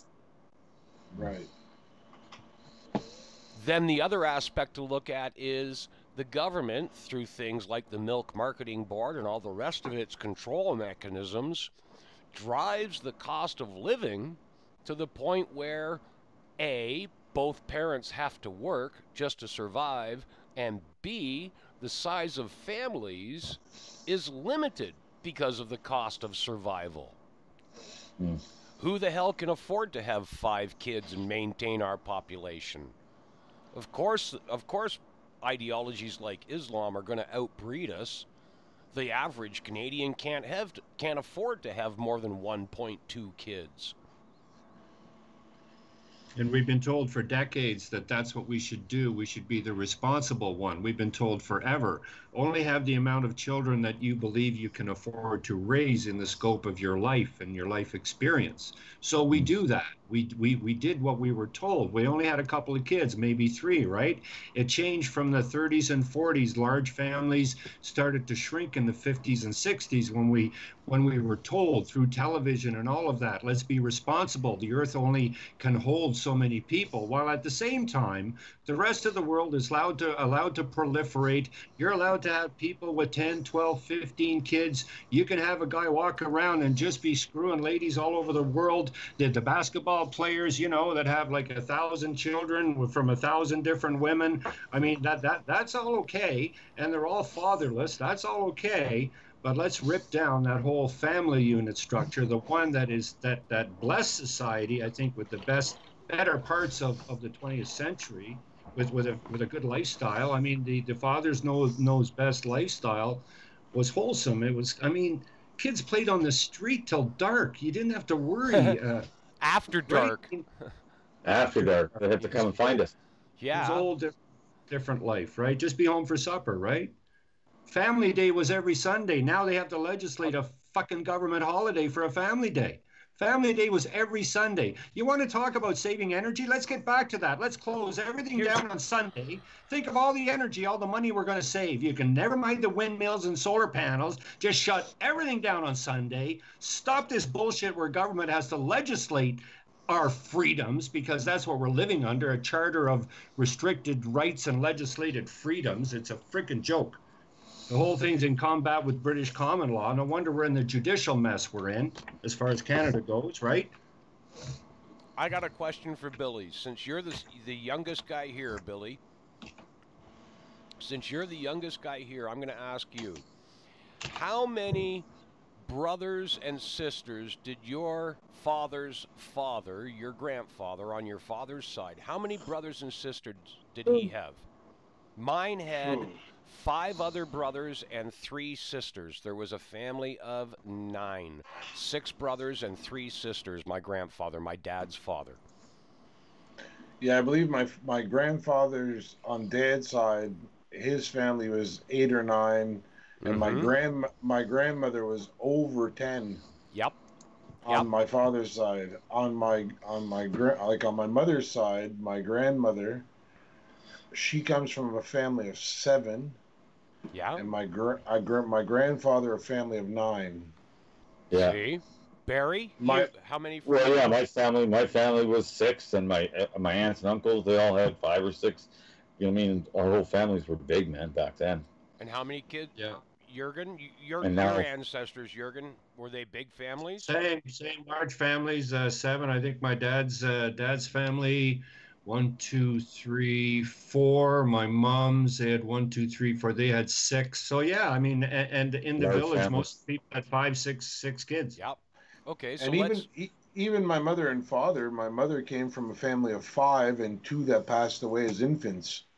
So that was 7, and my father came from my father came from a family of 6. Yeah. Now, we dropped it 2. I'm going to step out of here. I'll let you guys finish the conversation tonight, but I am going to step out of here. All right, Barry. Thanks for joining us, buddy. Talking to you, and we'll talk again here real soon. Ciao, brother. Okay, man. Yeah, Billy, that was going to be my next question to you is, how many brothers and sisters do you have? I got 1 brother. Same with me. I got 1 brother. From my grandfather's generation to my dad, that came down to a family of 3 kids, to my generation, which came down to a family of 2 kids, and I have 2 kids. So in 2 generations, from grandfather to grandchild, we've gone from a family of 9 to a family of 2. Yeah. And you wonder why our culture, our population, our society is in danger. Yeah, and look at the number of only children. Look at the number of only like 1-child families. Yep. There's a ton of those. That can't sustain our culture, that's for sure. There's no way. Nope. But if you look at all the factors that a modern family has to live with, you trace those factors back to the source, and it all falls right in line like pieces of a puzzle with the government's plan of rendering us. Well, you reverse all those policies, right, Duke? If you reverse all those policies, we can go back to having mom stay at home and having dad go out to work. Yeah. Cut taxes on consumer goods by 50%. And guess what? Moms to stay at home. The everyday family can survive on 1 paycheck. Gasoline. Here in St. Catharines, gasoline went from $1.32 high during the summer down to $1.01 last week, and for absolutely no reason, overnight, it went from $1.1.9 to $1.10.9. For no reason. The price per barrel never changed, but it went from $1.01 to $1.10 overnight No reason. Let's not even talk about price per barrel, the way the boys are getting screwed out in the province of Alberta here, where the price of a barrel of oil at $13.97 last week is enough to make you just crap your pants when you look at what the Saudis are getting for their oil. When you see what is the disastrous policies, the effect of the policies of the Liberal government in Alberta and Saskatchewan, and these workers, the morale of the workers, think about 200,000 men out of work in this province. Yep. Does anybody care? Their EI, all their unemployment has run out. The fact that suicides are up in this province, does anybody care? Nobody cares. Everybody from the East, many people from the East came out here to work and make their fortune. They fly back to New Brunswick. They fly back to Nova. You know that, Jimmy. You know there's people, a lot of people. To Toronto. I know a bunch of guys. Yeah. Yeah, absolutely. They're major employers here. Billions of dollars are leaving this province for the sake of some idiot deciding that this industry is not for this country. This is the economic engine that drives this country, is our oil and gas industry. We have it sitting right here. It's ready for market. Yep. I mean, but the personal toll. Where's the mainstream media on the personal toll for the men and women of this province that are suffering the way they are? Well, is it all about? Sorry, go ahead. What you're telling me right now is the first time I hear this. The first time you hear it? Are you serious? Suicide rates? Yep. Suicide rates started going up as soon as Notley decided to start her policies here in Alberta. They just hit the freaking roof. Nobody knows about it, right? Ever mentioned. Jorgen, slow down. Let Billy get a word in edgewise. Sorry. I know you get wound up and excited. That's okay. I'm just gonna slow you down. That's all right. I love your passion, brother. I do. I love your passion. Don't get me wrong. I just need to grab the reins and slow that horse down a little bit. Go ahead, Billy. My wife does the same. Well, I appreciate your passion as well as, and what I'm trying to get across there is the problem that we have in Canada is that the mainstream media is pushing the leftist agenda, and they're a propaganda arm of the government. They're the mouthpiece, and it doesn't matter if it's the Conservatives or Liberals that get in, because I don't see Andrew Scheer changing much either. No, I really don't. And I think Maxime Bernier is probably the only chance we have as far as legitimate change. It may very well take a revolution. I was looking at footage from Trudeau's visit to Calgary. That wasn't on the media. I mean, your mother slept. People had. I saw that sign. Your mother fucked Mick Jagger, and someone right behind him with. And Fidel Castro too, or something like that. I saw that, a guy and a chick. Yeah, I saw that picture. The mainstream media is not showing this stuff, right? No. So Canadians are not getting the whole story of what's going on, and it comes back to what I was talking about earlier with this division, and they don't even have to say anything to create the division. It's just an ignorance, like what you just told me. No one here knows about. Like, I had no idea that there was 200,000 Albertans laid off and that unemployment claims were ending. I had no idea that was going on. I had no idea that there were suicides going on in Alberta and that suicide rates were on the rise. I had no idea. I live in Nova Scotia, and I watch the news. I watch, it's channel 44 on Eastlink Cable, so it's CBC National News. And I've heard none of what you just explained. CBC isn't going to tell you much about Alberta. That's going to show the reality of what's going on out here. CBC or even CTV for that matter. All of them. So where would we find out about this stuff? We have to tune into local stations in Calgary. Are they even talking about it? Or I guess we should all get together more. Maybe. Canadian Truthers on YouTube, gentlemen. I think so. I think that's what we need to do. We need to highlight some news that we know in our area so that Canadians can get the news, because we're not going to get it anywhere else. Look what he just did. He just spent, $600 million on other media favorable to him. I'm going to make sure it's not those that have fake news. Right. Sure. It's such a joke.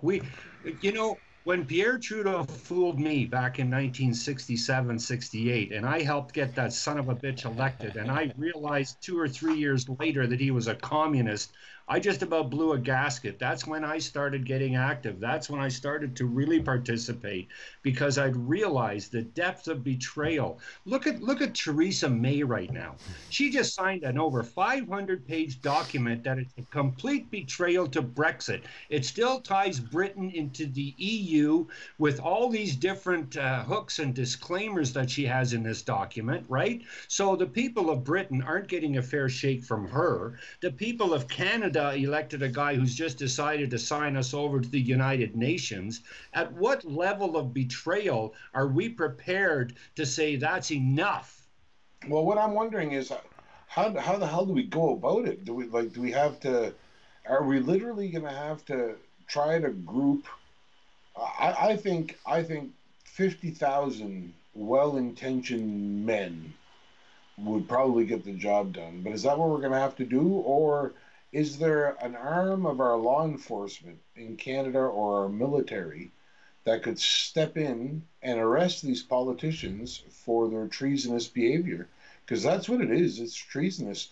You look at the immigration, you look at the refugees, you look at the asylum, everything is, it's all treasonous what they're doing. Giving that money to Omar Khadr, the other three that received $10 million, welcoming ISIS back into the country, welcoming white helmets back into the country. None of it makes sense. They currently have an entire contingency of Canadian diplomats touring through India, telling people in India, specifically pro-Khalistani Sikhs, they are sending them to classes to teach them how to apply for and obtain refugee status in Canada. These are people living comfortably in India who just happen to share the same radical extremist Khalistani ethno-cleansing state ideology as Jagmeet Singh. Our government has an entire delegation of diplomats in India, not only inviting people to come here, but telling them how to apply as fake refugees. Wonderful. Wonderful. Fake refugees. We've got illegal, irregulars crossing every friggin' day at how many border points we don't know because there's anchors, right? So, and now they're saying the UN says that we need to move 300 million people globally, and Merkel and Trudeau and the rest of them, Macron, are saying, yeah, let's open our arms and do this. It has to change. It has to stop. This can't continue. How many people in this caravan at the southern border of the U.S. right now are going to enter Canada? Do we know? Do we know? You're going to come see up here? What I'm worried about is how many are coming in through Nova Scotia and through British Columbia on container ships from God knows where. And while the U.S. is focused on the southern border, what's mounting at the northern border for them? And if Canadian citizens get drug into a globalist war where they're using illegal immigrants coming in through our seaports to somehow harm the U.S. and the rest of us get drug into something like that, do they not realize it would last maybe a half hour, 20 minutes to a half hour, and all our military installments across the country are wiped out and whatever collateral damage that goes with it? And I don't know if people realize just how much danger Justin Trudeau may or may not be putting us into. I personally think he is. I think he's putting us into some deep doodah, because I think he's eyeballs deep in with the Chinese. He's eyeballs deep in with India. And I just don't know what his intentions are, because nothing he does makes sense as far as our long-standing relationship with the United States goes. I mean, he completely screwed up the steel and aluminum, and finding out what that's all about. That's all about selling weak steel for military-grade what's supposed to be military grade steel is actually steel that China's dumping into Canada to circumvent free trade, because China doesn't have that free trade agreement. So China makes a sweet trade deal with Canada through the TPP, and they're dumping weak steel on the U.S., disguising it as Canadian steel. Well, I'd say that's a security risk. And the media downplays it. The media downplays Trump like he's an idiot. And then you get the majority of Canadians going, rah, rah, rah, let's get behind Trudeau, let's get behind Scheer, and they don't realize what they're cheering for. It's suicidal. Didn't he also allow the sale of a private security firm, a large private security firm out of Vancouver that handles all the major security for our military, that deals with the U.S. and all that, sold it all to China? Yeah. Right? So, I mean, we're euchred. I mean, Canadians better friggin' wake up and smell the coffee for what is really happening behind the scenes here. And our biggest problem, and I've been saying this for years, is the transfer of power from our legislative House of Commons into the Prime Minister's office over the last 50 years.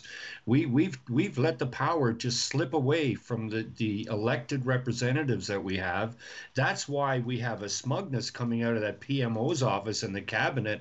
They know that they're untouchable. No matter how much Michelle Rempel screams and tries to get answers to questions at question period, or anybody, they're not going to get the answers they want. Canadians aren't going to get the answers because they have the arrogance in knowing that the Prime Minister's office can do anything. That's why he's elected on false promises and comes in and does all these things like handing us to the UN that was never even on his platform, right? Well, that whole compact scares me. I've read. I skimmed through it. I didn't read through the whole thing. Now, someone I follow on Facebook, a friend of mine on Facebook, indicated that aims to get 245 million immigrants into Canada by 2040, some crazy date like. Yeah. Well, that's 10 times the population. Well, not 10 times. We have what, 36, 37 million right now? Mm-hmm. So you're talking 50 times the population? It's insane. My jaw dropped. And if that's true, we've got, what, 10 days now? Is it in 10 days that they're going to sign that? It's the 10th, eh? The 10th of December? Okay, so we've got 15 days. Yeah. So I don't know what to do. Have you seen anything on CBC, Billy? Have you seen anything? Nothing warning anyone of danger. They're talking about it like it's a great thing. Like really? we're going to be part of the do-gooder group of the United Nations. Oh God! We're going to be the world's. We're going to be the world's version of school teachers who don't fail kids because they can't read, of school teachers who don't fail kids because they can't do fucking math, of university professors who teach kids about biomechanical engineering even though they need a calculator to do 8 divided by 2. That's the society we've become, okay? And guess what? That's the society that Noah locked the doors on. Yeah. Billy, you've told me that you're a religious man, that you believe in God and your faith is strong. Yeah, I'm not religious, though. Well, okay, but you do believe in God and you understand the Bible, Jurgen. Yes, you're no stranger to the teachings of the Bible. I am not by any stretch of the unless banging the preacher's daughter in the parking lot of his church on a Saturday night before she sings in the choir on Sunday makes me a man of God. I am in no way a religious man, okay? Hey, we were all teenagers at one time, all right? That's right. Yeah, that's right. I'll keep you in my prayers, Duke. Thanks, Billy. Yeah, I'm in a lot of other people's prayers. They pray that I never ever come anywhere near their family. It's interesting that you use that analogy, right? Because Noah had to slam the door on all the unbelievers that realized too late that what he had been working on for all those years was actually for a real flood that was coming. Yeah, like it's true. You know, I got thinking about this maybe a month and a half ago. I got thinking about where we are as patriots, and tonight's show is called Canadian Patriot Report. So we've been an hour and a half, almost 2 hours. It's 5 to 11.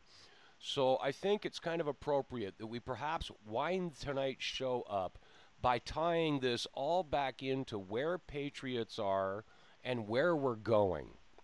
I think the four of us tonight have done a great job of exemplifying and highlighting some of the issues that we as citizens are facing. But as patriots, I think the biggest hurdle that all of us have to overcome is accepting the fact that even though Noah was a kind, loving, generous man who saved all the dear, sweet, innocent animals in the world, the real truth of Noah's story was that he was a man of conviction and dedication to his cause, to the point where he had the guts, the spine, the backbone to lock the doors on the ark. Fair Takes enough. a strong man. Takes a strong man to do that. And it's going to take strong-willed patriots. It's going to take Canadians who can understand the kind of Canadians who are laying in Flanders fields. Mm-hmm.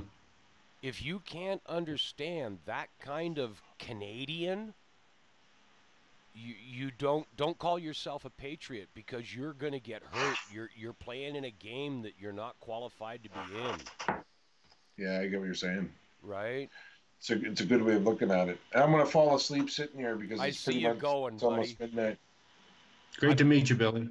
Yeah, it's good to meet you too. I've been up since early this morning. They're working on the house, and we replaced siding, and then I organized the pool tournament this afternoon, and been busy. Good for you. Yeah, Hey, Billy's good to an be hour busy ahead life. of me, and you're 2 hours behind me, so I'm kind of in the middle here. And Yeah, well, I speak to Duke often enough, but it was an absolute pleasure speaking with you, Jurgen. I enjoy people that are able to present arguments, whether I agree or disagree. But if people are able to present arguments in a comprehensible or comprehensive fashion, I always appreciate that. So, Likewise, Billy, I really appreciate it. Yeah. Pleasure to have met you tonight for sure. Thanks again for inviting me on, Duke. And I know it's been a long evening. To wrap it up, I just want to thank you guys for having me as part of the conversation. I enjoyed it thoroughly. Jurgen, you're more than welcome, buddy. And as always, I love having you on my shows. You bring us a perspective that a hot-headed, impassioned little bastard like me doesn't always bring to the screen, and we need that. Billy, you're the same way. You're like that calm, cool, collected voice to my road rage of patriotism. And yeah, I guess that's kind of a good way of describing me too. My patriotism is a severe case of road rage. Understand the fucking message or get out of my fucking way. Not going to win you many votes in the House of Commons. Yeah. But who gives a shit, right? I came to the realization in my life years ago that I'm not here to win friends and influence people. That's right. But you want a friend here. You've got a friend in me. Well, thank you very much. You've got one here. And Billy, as always, brother, you and I, we got some plans to make, I think, brother. Yeah, we probably do. I watched your head tonight. I could almost hear the gears turning as you were thinking, yeah, this could work on a bigger scale. Yeah, well, the other thing right now, the other reason I'm kind of laying back is I don't know how involved I'm going to get with the People's Party of Canada when they get up and going here. Yep. We all have many irons in the fire. Yeah, that's just it, right? So if they're looking for any kind of help getting that off the ground here, and I can be of service, that might be a different way of contributing to the cause. Yep. Because Maxime Bernier seems to be the first guy in a very, very long time to be offering something that it seems no one's offered in my lifetime, and I'm 42. So just his stance on immigration, his stance on the economy, his stance on the whole supply management and catering to lobbyist groups or special interest groups or cartels, whether it be the dairy cartel or there are beef producers associations, there are poultry producers associations, there are associations for the fisheries, like there's associations that set prices. Individual fishermen can't. I've always wondered, why can't fishermen here load up an 18-wheeler, buy an 18-wheeler together, load it up and take it to Fort McMurray and sell it there for $18 a pound, rather than be forced to sell it to the local guy here for $5 a pound who's going to flip 1 million pounds at $18 a pound and make $13 million, rather than the local fisherman selling at $18 a pound and making more for himself and for his helper, and possibly hire a couple more helpers.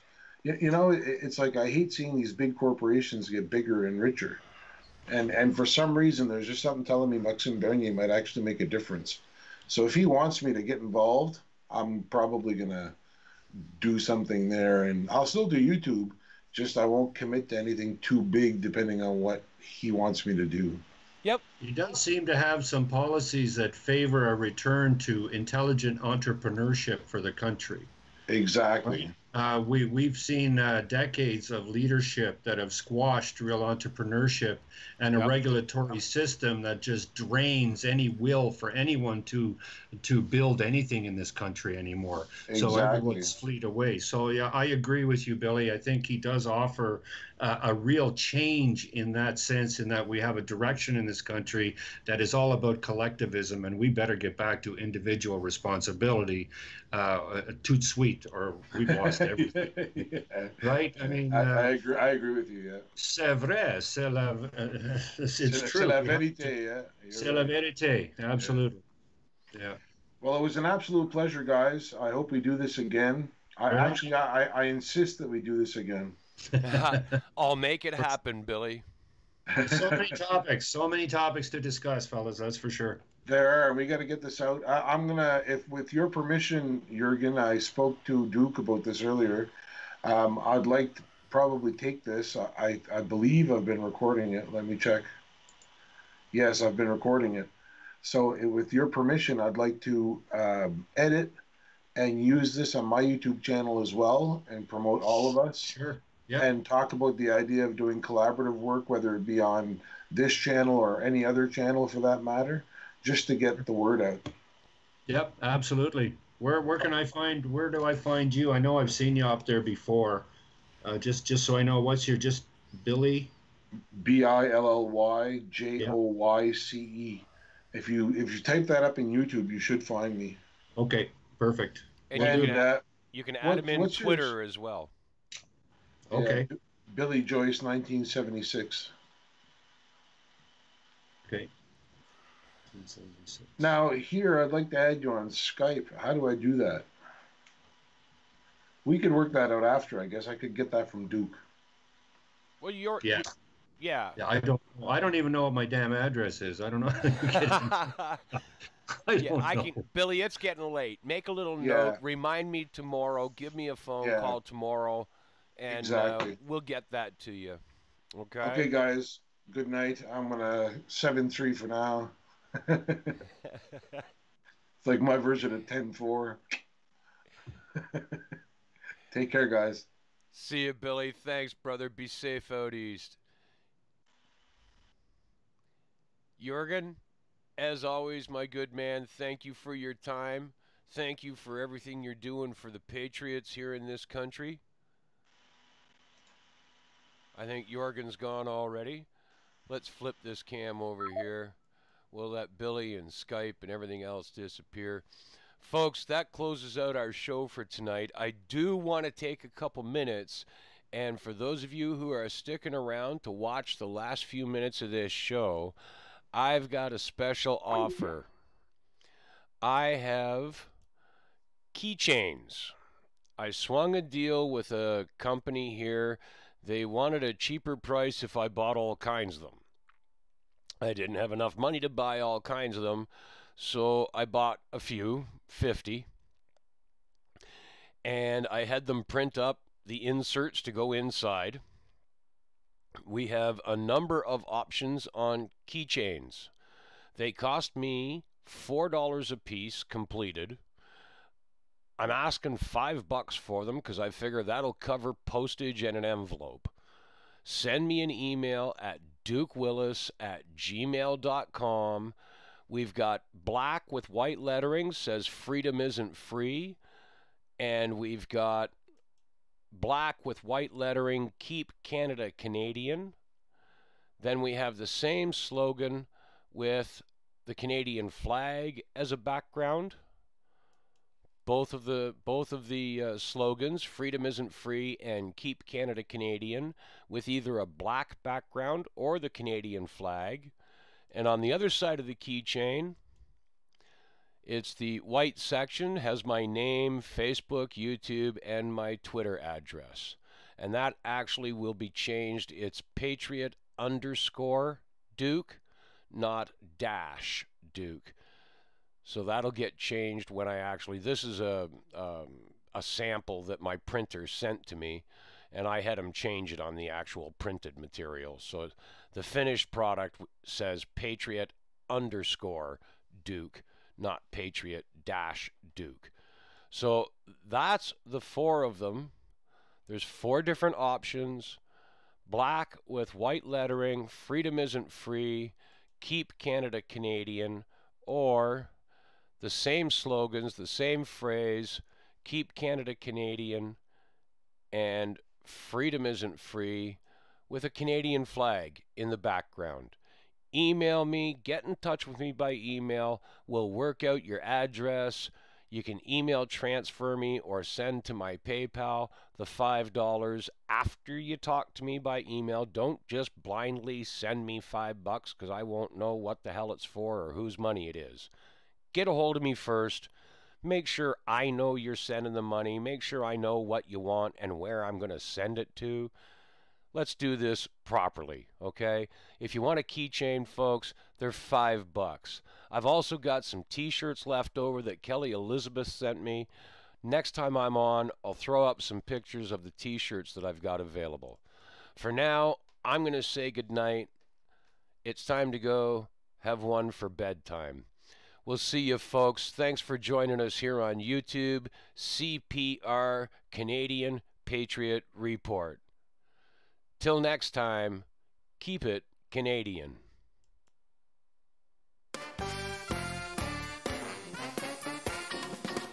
I know I'm wasting all my time standing in that coffee line. Then we be sitting around the table drinking Java by the cup. You know what? My lady wants me home, but when I sit down, I can't get up. You know what? Drink my coffee from my favorite cup. Good God. Sitting down at Tim Hortons, I'll be sucking it up. Mercy. I got to make that scene. But after one cup, I gotta pee. You see, my hair's all gone, and my beard is turning gray. Mercy. All the women that I hit on, it turns their head the other way. You know, I might get me a real nice blonde if I look a little more like James Bond.